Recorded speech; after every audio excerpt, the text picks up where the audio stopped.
अच्छा, अब हम आगे वहाँ से स्टार्ट करते हैं।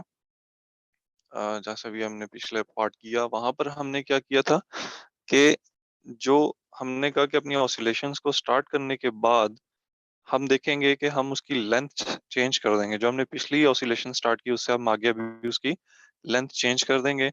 उसको शॉर्टर कर दें या लॉन्गर कर दें। उसके बाद फिर आप देखें कि आपने जो है वो उसकी एक्सपेरिमेंट में क्या फ़र्क आता है। उसी एक्सपेरिमेंट को आपने रिपीट करते जाना है।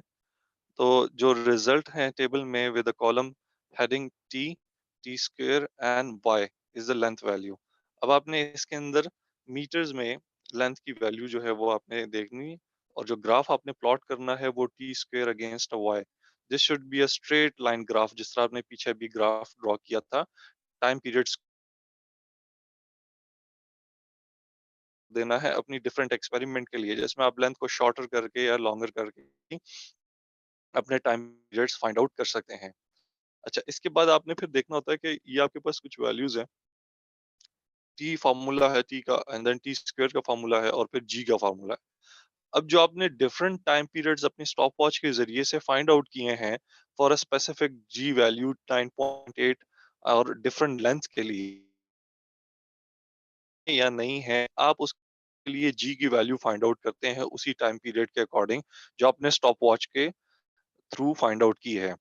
अगर तो आपकी जी की value approximately equals to 9.8 metre पर सेकंड स्क्वायर के आती है, तो इसका मतलब है कि आपकी जो टाइम पीरियड की वैल्यू आपने स्टॉप वॉच के जरिए से फाइंड आउट की है वो एक्यूरेट है। अगर इसमें कोई फर्क आता है, तीन चार वैल्यूज आप निकाल लेते हैं अपने ग्राफ के जरिए, उसको प्लॉट भी कर देते हैं और अपने टेबल भी रन कर देते हैं। अगर कोई वैल्यू 9.8 मीटर पर सेकंड स्क्वायर के इक्वल नहीं आती है, तो इट्स मीन कि आपके पास जो टाइम पीरियड आपने निकाला है थ्रू स्टॉप वॉच और बाय काउंटिंग द ऑसिलेशन, वो आपने एक्यूरेट नहीं निकाला। तो एक्यूरेट रिजल्ट के लिए आपको ये चाहिए होगा कि आपका कोई एक ऐसा टाइम पीरियड होगा जो कि आपके 9.8 के अप्रॉक्स इक्वल आ रहा होगा। इट्स मीन कि वही रिजल्ट आपका टाइम पीरियड का एक्यूरेट रिजल्ट होगा। जो आपके एक्सपेरिमेंट में चीजें हैं वो आप देख रहे हैं कि 20 ऑसिलेशंस आपने ऑन टाइम काउंट की हैं, और एंगल ऑफ स्विंग जो है वो आपका स्मॉलर होना चाहिए। दूसरा, जो लेंथ है आपके स्ट्रिंग की वो मैयर अपने बॉब तक के सेंटर तक मैयर करनी है, और जो ऑसिलेशन है वो काउंट होनी है the Bob passes equilibrium point.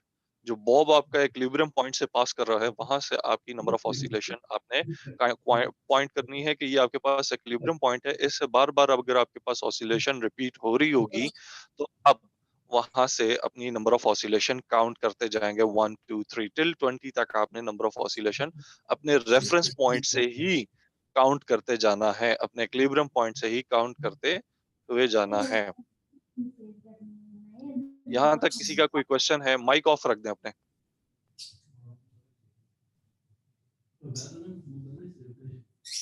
No sir, clear है। सर ये ठीक है। ग्रेडियंट बेसिकली होता क्या है? ग्रेडियंट आपके पास वो आप जो है जी की वैल्यू के लिए कह रहे हैं क्या? आपने डिफरेंट वैल्यूज आपके पास आई हैं, ग्राफ के ऊपर प्लॉट हुई हैं, हर पॉइंट के ऊपर डिफरेंट वैल्यूज जो है वो टाइम पीरियड की आ रही है। उसके अकॉर्डिंग आपने सम ऑफ जो ग्रेडियंट वैल्यू है वो आपके पास ये है कि जो सबसे एक्यूरेट वैल्यू आप डिफाइन करें किसी एक स्पेसिफिक पॉइंट के ऊपर मतलब अकॉर्डिंग टू प्रिसीजन के द बाद जो ग्राफ। आती है। जी, प्रिसिजन के बाद जो आपकी एक वैल्यू आ रही है, जो एक्यूरेट वैल्यू आ रही है और जिसकी अप्रोक्सीमेशन एग्जैक्टली इक्वल है 9.8 मीटर पर सेकंड के। ठीक है, तो वो ओके वैल्यू सर। आपको जस्टिफाई करेगी कि आपके उसके अकॉर्डिंग जो टाइम पीरियड की वैल्यू है वो एक्यूरेट वैल्यू है। Okay sir. ठीक हो गया?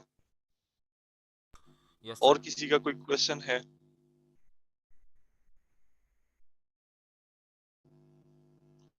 हम अपनी क्लास यहीं तक वाइंड अप करते हैं। ठीक है, इंशाल्लाह नेक्स्ट क्लास में मिलेंगे, और आपका जो काम अगर आपको होगा वो डेली बेसिस पे आपको मिलता जाएगा। ठीक हो गया sir. Okay sir. Thank you.